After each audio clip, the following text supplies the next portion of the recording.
Mpango wa Waziri Mkuu wa India unaoitwa Man Ki Baat. Maana yake ni maneno ya moyo, ambapo Waziri Mkuu wa India amehutubia watu wa taifa. Waziri Mkuu wa India ameanzisha hotuba yake kwa kusema, wananchi wenzangu wapendwa, salamu. Jana ilikuwa sherehe ya Magh Purnima. Mwezi wa Magh unazingatiwa uhusiano haswa na mito, maziwa na vyanzo wa maji. Imetazwa katika maandiko yetu, ikimaanisha katika mwezi wa Magh bafu katika mwili wowote matakatifu wa maji unachukuliwa kuwa matakatifu katika kila jamii ya ulimwenguni. Bila kubadilika, kuna mila moja au nyingine kwa heshima ya mto. Ustaarabu mwingi umebadilika kando ya kingo za mito. Tangu utamaduni wetu ni maelfu ya miaka kuenea kwa jambo hili. Ni dhahiri zaidi hapa hapaswi kuwa na siku moja nchini India wakati hakuna tamasha lililounganishwa na maji katika kona fulani ya nchi. Au nyingine wakati wa Magh watu hata huacha zao nyumba karibu na wapendwa, faraja na huduma za kufanya. Kalpvash kwenye ukingo wa mito wakati huu huko Haridwar Kumbh pia inashikiliwa. Kwetu sisi maji ni uzima, imani pia na matiririko wa maendeleo pia. Kuanzia maji ni muhimu zaidi kuliko powers. Ziwe la mwana falsafa inasemekana kwamba kwa kugusa kwa powers chuma hubadilishwa kuwa dhahabu. Vivyo hivyo kugusa maji ni muhimu kwa maisha, muhimu kwa maendeleo. Marafiki, labda kuna sababu nyingine ya kuhusisha mwezi wa Magh na maji. Baadaye hii baridi huisha na majira ya joto anza kugonga. Kwa hivyo kwa uhifadhi wa maji tunapaswa kuanza juhudi mara moja. Siku chache baadaye tarehe 22 tu ya mwezi wa Machi ni siku ya maji duniani. Aradhya kutoka jimbo la India la Uttar Pradesh ameniandika kwamba mamilioni ya watu katika ulimwengu hutumia sehemu kubwa ya maisha yao kushinda uhaba wa maji. Ni haijasemwa bila sababu, bin pani sab suna. Bila maji kila kitu kinakuza bure. Ili kutatua shida ya maji, Sujit Ziwa Dinapur Kaskazini amenitumia ujumbe mzuri sana. Bwana Sujit ameandikwa kuwa asili imetupa zawadi ya pamoja kwa fomu ya maji. Kwa hivyo jukumu la kuiokoa pia ni ya pamoja. Ni sahihisha kwamba kama ilivyo na zawadi ya pamoja kuna ya pamoja uwajibikaji pia. Mawazo ya Sujitini sahihi kabisa. Mto, ziwa, bwana au maji ya ardhi, haya yote ni kwa kila mtu. Marafiki, kulikuwa na wakati ambapo katika vijiji watu wangekuwa pamoja. Angalia visiwa na mabawa. Sasa juhudi moja kama hiyo inaendelea Tiruvannamalai, Tamil Nadu. Hapa watu wa eneo hilo wamekuwa wakiendesha faili ya kampeni ya uhifadhi wa visima wao. Watu hawa wako kufufua visima wa umma katika maeneo ambayo ilikuwa imelazwa bila kutumiwa miaka. Jaribio la Babita Rajput wa kijiji Agrotha huko Madhya Pradesh itawahimiza nyote. Kijiji cha Babita kiko Bundelkhand. Karibu na kijiji chake mara moja kulikuwa na ziwa kubwa sana ambalo lilikuwa limekauka. Alihamasisha wanawake wengine wa kijiji chenyewe na kujenga maferezi kwenda lete maji ziwani. Kupitia maferezi huu maji ya mvua yalianza kutiririka moja kwa moja ndani ya ziwa. Sasa ziwa hili linabaki limejaa maji.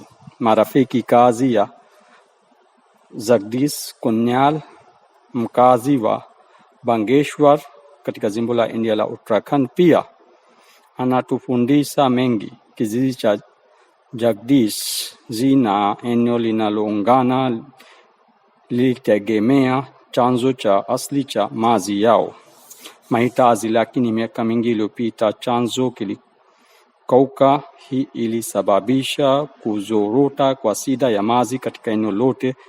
Jagdish aliamua kutatua mgogoro kupitia shamba la miti pamoja na wanakijiji wenzake. Yeye ilipanda maelfu ya miti juu ya eneo lote na leo kavu. Chanzo cha maji mahali hapo kimezazwa kwa ukingo mara nyingine tena. Marafiki, vivyo hivyo itabidi tuelewe pamoja majukumu kuhusu maji katika maeneo mengi ya India. Maua huanza Mei Juni.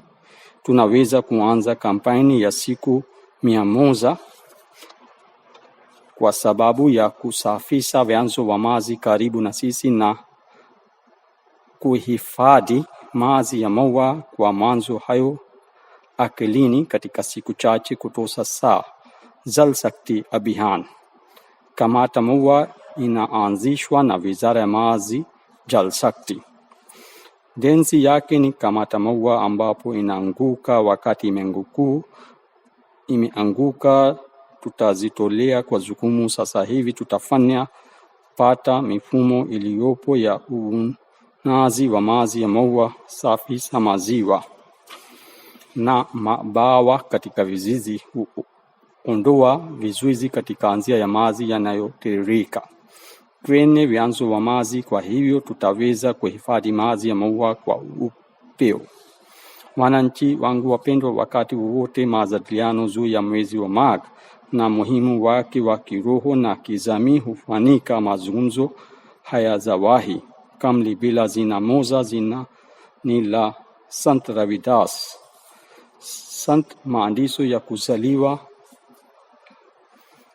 kwa Ravidas huanguka siku ya Magh Purnima. Hata leo maneno maarifa ya Sant Ravidas yanatuungua.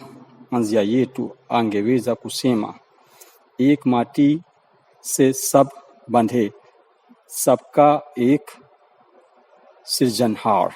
Sisi sote ni vyombo wa udongo mmoja. Sisi sote tumefungwa na umbo la mmoja. Sant Ravidas kila wakati alizielezea waziwazi juu ya shida za kijamii ambazo zilikuwa zimeenea katika jamii.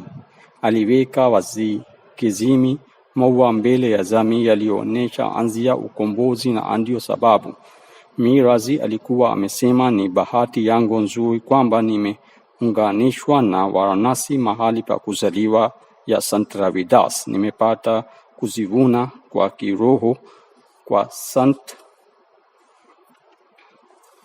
Maisha ya Ravidas na nguvu zake katika tovuti ya Hiza Marafiki. Ravidas alikuwa akisema, maana yake tunapaswa kujitahidi bila kukoma na karma yetu, kazi yetu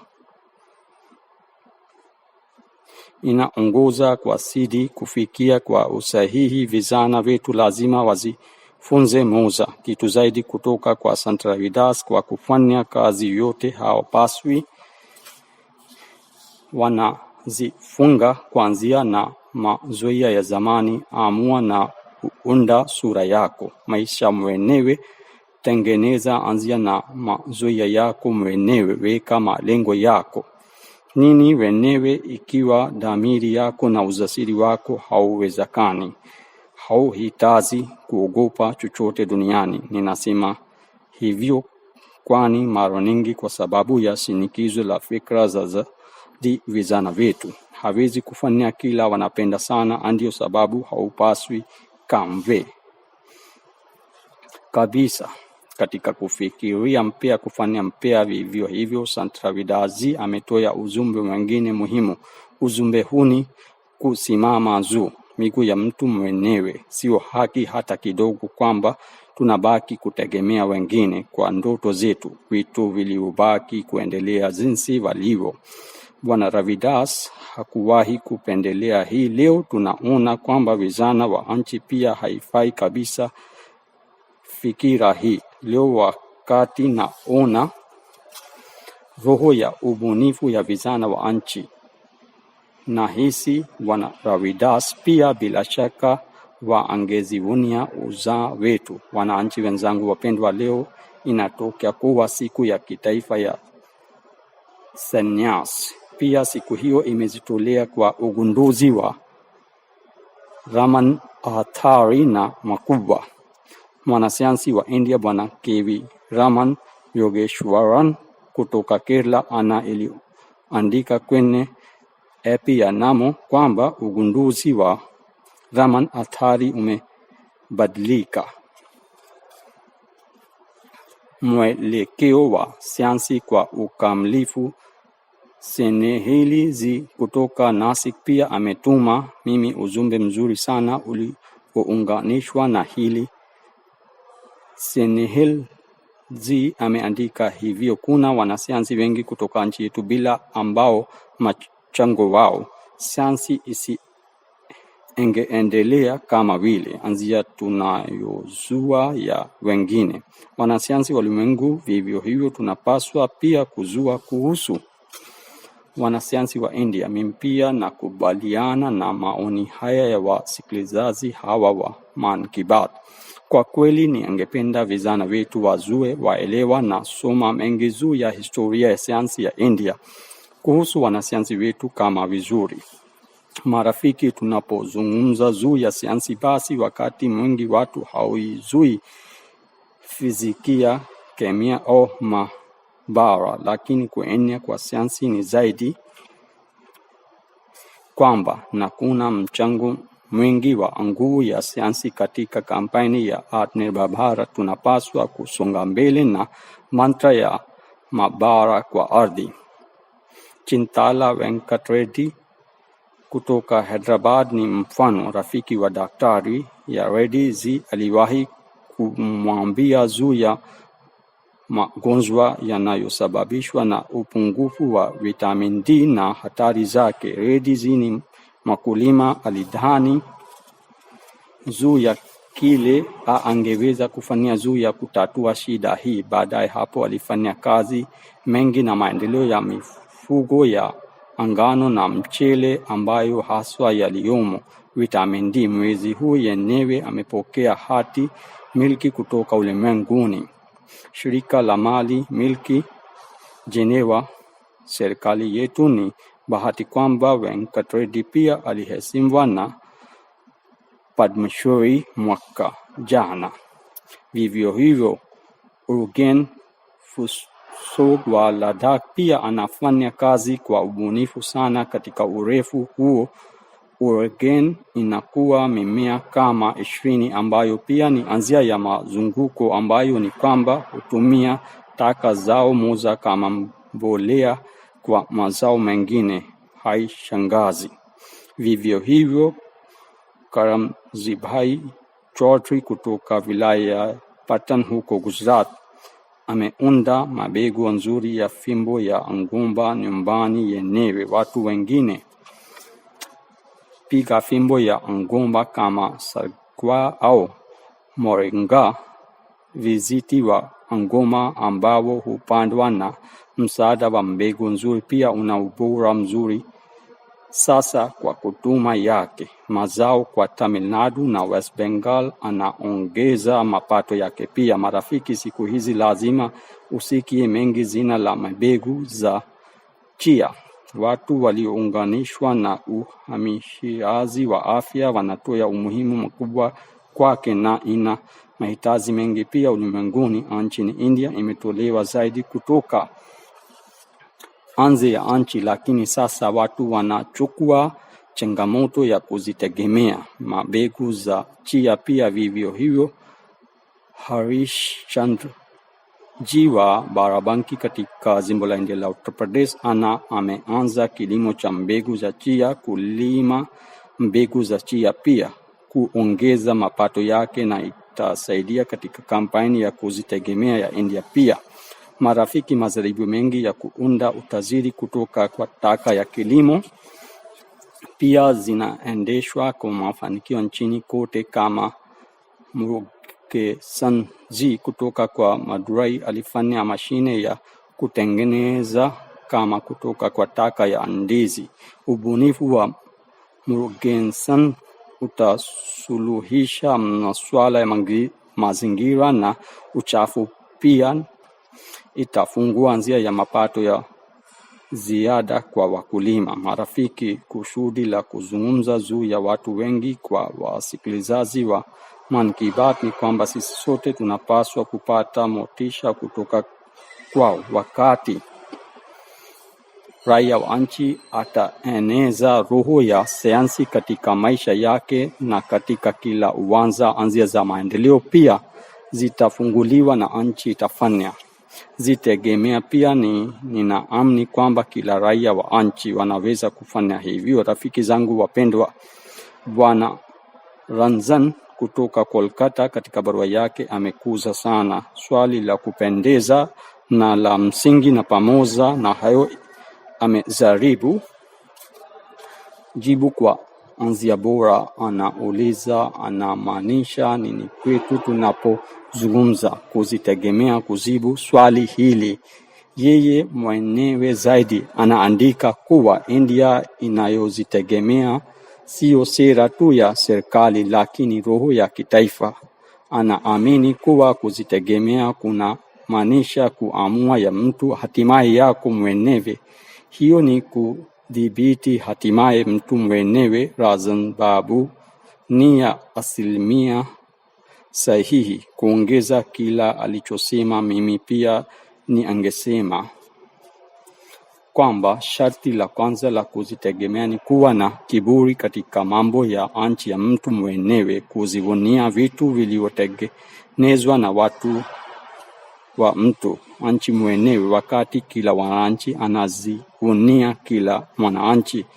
Inaunganisha India inayozitegemea haibaki tu kampeni ya kiuchumi, lakini inakuwa roho ya kitaifa. Tunapoona ndege kiwita Tejas imetengenezwa katika nchi yetu wenyewe, tukifanya sarakasi angani wakati ilitengenezwa India. Mizinga iliyotengenezwa makombora ya India huongeza kiburi chetu. Tunapoona imeingia makocha wa India katika treni za metro katika mataifa tajiri, wakati angalia chanzo ya kuifanya nchini India. Corona ikifikia katika nchi kadhaa, basi vichwa vyetu huinuka juu, na sio kwamba vitu vikubwa tu vitatengeneza. India inazitegemea nguo zilizotengenezwa India, bidhaa za mikono zilizotengenezwa na mafundi wenyewe, talenta wa India, vifaa wa elektroniki wa India, simu za India katika kila uwanja. Lazima tuinue kiburi hiki tunapoendelea mbele na wazo hili. Hapo ndipo tutakuwa tunazitegemea kwa kweli. Akili na marafiki, ninafurahi kwamba hii mantra ya India inayozitegemea kufikia vizizi wa nchi. Jambo hili litatokea huko Betia, kuhusu ambayo nilipata kusoma kwenye media. Mkazi wa Betia Bwana Pramod alifanya kazi kama fundi katika blabu ya LED, kiwanda cha utengenezaji huko Delhi. Wakati wa kazi yake kwenye kiwanda, yeye ilielewa ugumu wa mchakato mzima kwa undani, lakini wakati wa Corona Bwana Pramod ilibidi arudi nyumbani kwake. Unajua nini Bwana Pramod alifanya baadaye kurudi? Yeye mwenyewe alianzisha kitengo kidogo kwa kutengeneza balabu za LED. Alileta vijana wengine kutoka kwake na kumaliza safari kutoka kuwa mafanyakazi wa kiwanda hadi kuwa mamiliki wa kiwanda katika miezi michache hiyo. Pia wakati tunaishi katika yake nyumba mwenyewe. Kuna mfano mmoja zaidi kutoka Garmukteshwar huko jimbo la India la Uttar Pradesh Bwana Santosh kutoka Garmuteshwar ameandika jinsi wakati wa corona kuzuka aligeuza shida kuwa fursa. Mababu za Santosh walikuwa mafundi kwa ubora, walikuwa wakitengeneza mikeke. Lini kila kitu kilisimama wakati wa corona, watu hawa walianza kutengeneza makeka kwa nguvu kubwa na shauku. Hivi karibuni walianza kupata maagizo ya mikeka yao sio tu kutoka Uttar Pradesh bali pia kutoka majimbo mengine. Bwana Santosh pia alisimulia kuwa na hii mamia sana ya miaka nzuri ya mkoa huu imepokea nguvu mpya. Marafiki, kuna mifano mingi kutoka nchi ambapo watu wako kuchangia kuanzia sawa na Atmanirbhar Bharat Abhiyan. Leo imekuwa hisia inapata katika mioyo ya watu wa kawaida. Wananchi wangu wapenzi, niliona chapisho la kupendeza za Mayur mkazi Gurgaon kwenye programu ya Namo. Yeye ni mlinzi wa ndege anayependa naye mpenda maumbile. Bwana Mayur ameandika kwamba wakati anaishi Haryana, yeye anatutaka tuwagusa watu wa Assam na haswa watu wa Kaziranga. Nilidhani kwamba Bwana Mayur atazungumza juu ya faru.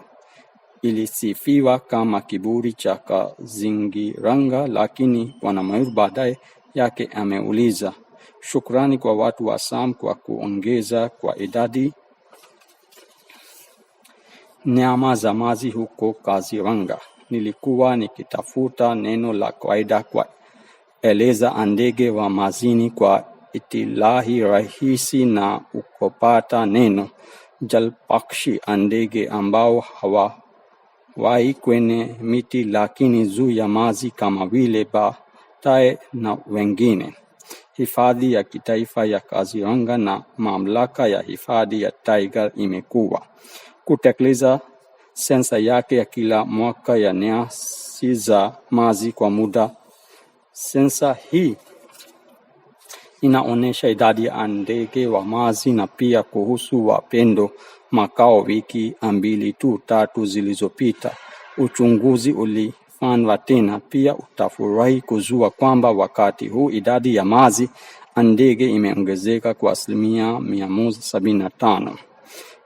Ikilinganishwa na mwaka jana, jumla ya spesi 112 za ndege zimeonekana katika hifadhi ya kitaifa ya Kaziranga wakati wa sensa hii, na kati ya hizi spesi 58 kutokea kuwa wahamiaji wa msimu wa baridi kutoka sehemu tofauti za ulimwengu, ikiwa ni pamoja na Ulaya, Asia ya Kati na Asia ya Mashariki. Sababu muhimu zaidi ya hii ni kwamba hapa kuna uhifadhi bora wa maji pamoja na kidogo sana kuingiliwa kwa binadamu, wakati katika hali zingine mwanadamu mzuri kuingiliwa pia ni muhimu sana.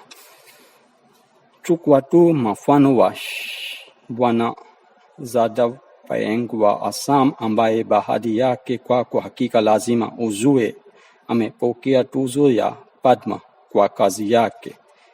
Bwana Jadav Payeng ndiye mtu aliyechangia kikamilifu katika kusanya karibu hekta 300 za mashamba katika kisiwa cha Majuli huko Assam. Amekuwa akifanya kazi kila wakati kwa uhifadhi misitu na pia yuko kushiriki katika kuhamisha watu kwa upandaji na uhifadhi bioanuwai. Marafiki, mahekalu yetu huko Assam pia yana jukumu la pekee katika ulinzi wa asili. Ikiwa tutazama mahekalu yetu utapata hiyo kila hekalu lina dimbi karibu. Hekalu la Hagagriva Mahadev huko Hazo, hekalu la Nagshankar huko Sonitpur na hekalu la Ugrataara huko Guwahati. Una mabawa mengi kama haya karibu wanatumiwa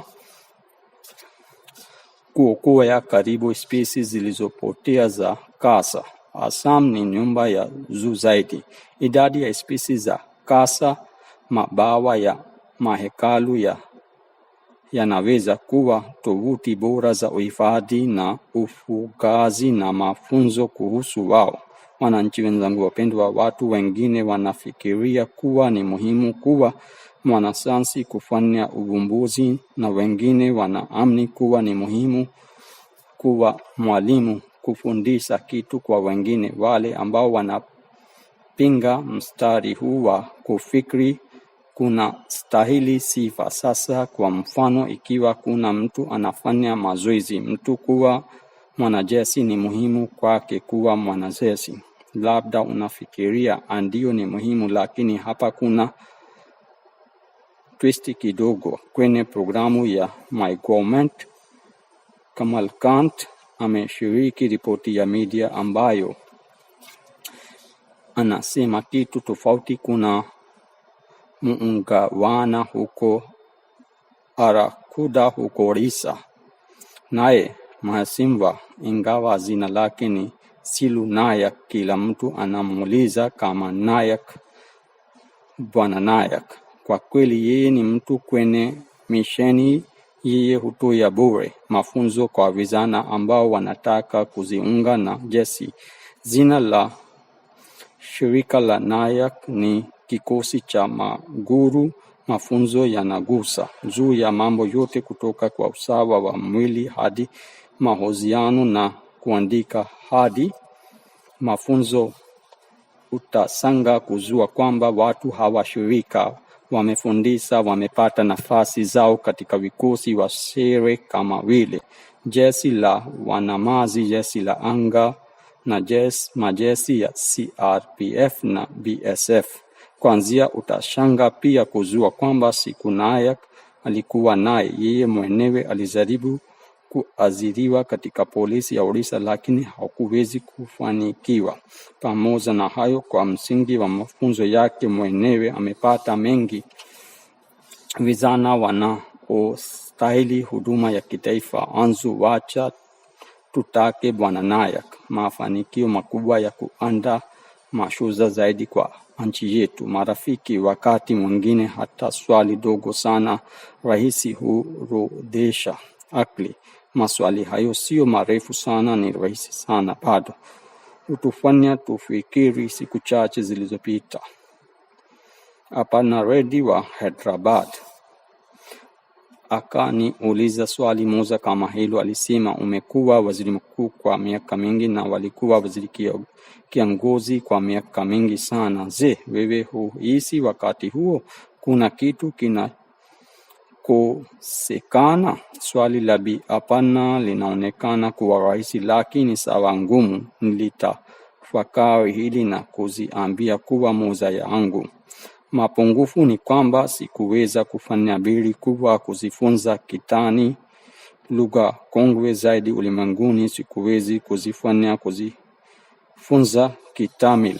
Ni lugha nzuri sana ambayo ni maarufu ulimwenguni kote. Wengi watu wameniambia mengi juu ya ubora wa fasihi ya Kitamil na kina cha mashairi yaliyoandikwa ndani yake. India ni nchi ya lugha nyingi ambayo inaashiria utamaduni wetu na kiburi kuzungumza juu ya lugha. Nataka kushiriki kipande kidogo cha kuvutia na wewe.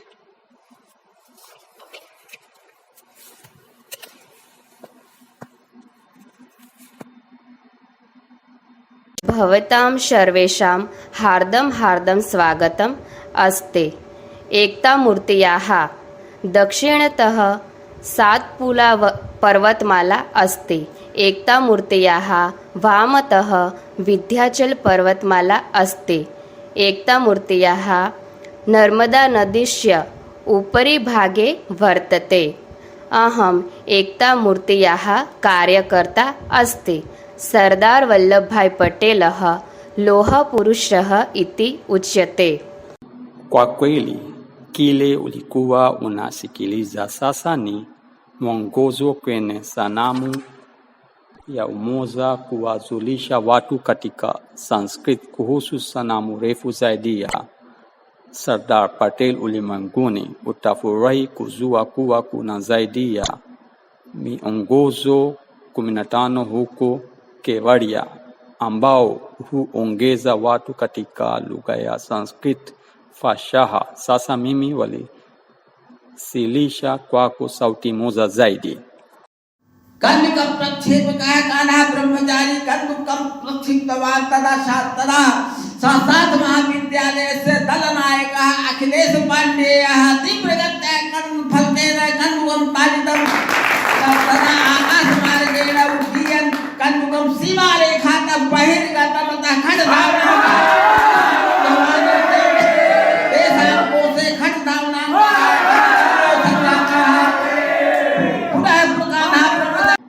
Vive pia wangeshanga kusikia haya. Kweli hii ni ufafanuzi wa kriketi unafanywa katika Sanskrit katika Varanasi. Kriketi mashindano hufanyika kati ya vyuo wa Sanskrit. Vyuo hiyo ni chuo cha Sastrath, Swami Vedanti Ved Vidyapith, Shri Brahma Ved Vidyapith na dhamana ya kimataifa ya ushuru ya Chandramouli. Ufafanuzi pia unafanywa katika Sanskrit wakati wa mechi za hii mashindano. Nilikucheza sehemu ndogo sana ya maoni hayo. Sio hii tu, katika mashindano haya wachezaji na wafanuzi wanaonekana katika mavazi ya kitamaduni. Ikiwa unataka nishati, msisimko, mashaka wakati wote mara moja, basi unapaswa kusikiliza maoni ya michezo. Muda mrefu kabla ya uzio wa televisheni, ufafanuzi wa michezo ulikuwa anzia ya kupitia. Watu wa nchi hiyo waliona furaha ya michezo kama kriketi na hoki. Ufafanuzi wa mechi za tenisi na mpira wa miguu pia ni mzuri sana.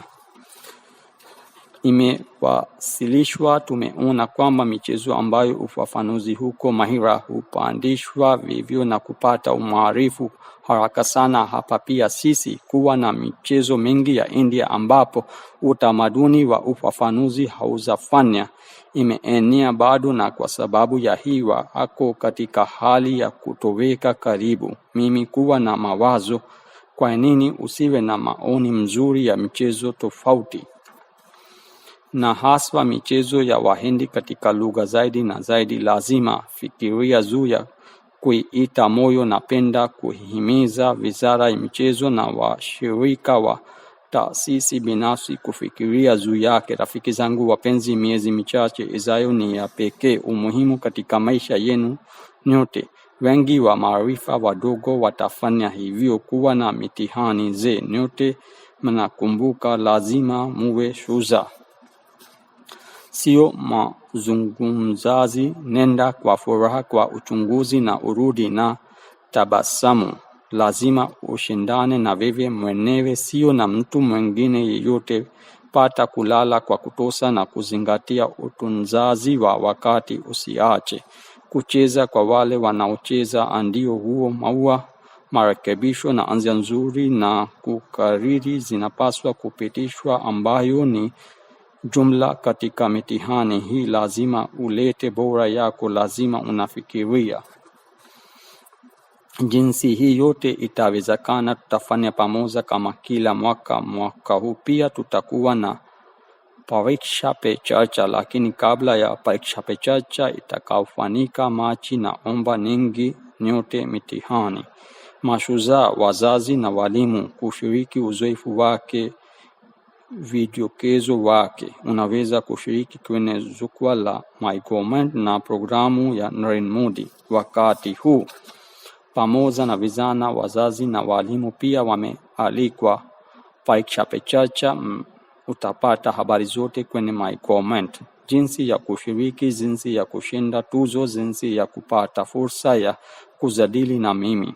Hadi sasa zaidi ya wanafunzi 1,000,000 karibu 40 wazazi 1,000 na walimu kama 10,000 wameshiriki. Wewe pia shiriki leo yenyewe. Katika nyakati za corona nilichukua zingine. wakati iliongeza maneno mengi mpya katika kitabu cha Shujaa wa Mitihani wengine kwa wazazi. Pia shughuli nyingi za kupendeza zinazohusiana na hizi mantra hutolewa kwenye Narendra Modi app, ambayo itasaidia kuwasa Shujaa wa Mitihani ndani yako. Kuwajaribu na watakia kila laheri vijana wangu marafiki kwa mitihani ijayo. Ndugu zangu wapenzi, mwezi wa Machi pia ni mwezi wa mwisho wa yetu mwaka wa kifedha, kwa hivyo utakuwa wakati wa shughuli nyingi kwa wengi wenu. Jinsi shughuli za kiuchumi ninaokuwa nchini, shughuli za marafiki wetu wa biashara na wajasiriamali pia ziongezeka. Katikati ya haya yote, hatupaswi kupunguza uangalifu wetu dhidi ya corona. Na nini nyote muwe na afya nzima, furahi, kaeni thabiti kwa anzia ya wajibu na huduma, na nchi itaendelea kusonga mbele haraka. Na watakia kila laheri mapema wote kwa sherehe. Kuna lazima isiwe ulegevu wowote katika sheria zinazohusu corona pia. Shukrani nyingi.